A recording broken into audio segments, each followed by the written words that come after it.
Se spune că pacea înseamnă lipsa conflictelor.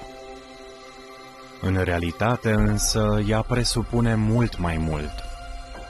Fiecare dintre noi se confruntă cu probleme care îi pot răpi pacea.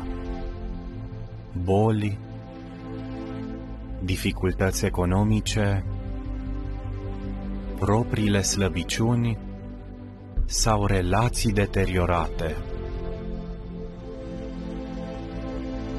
Ție ce anume îți amenință pacea?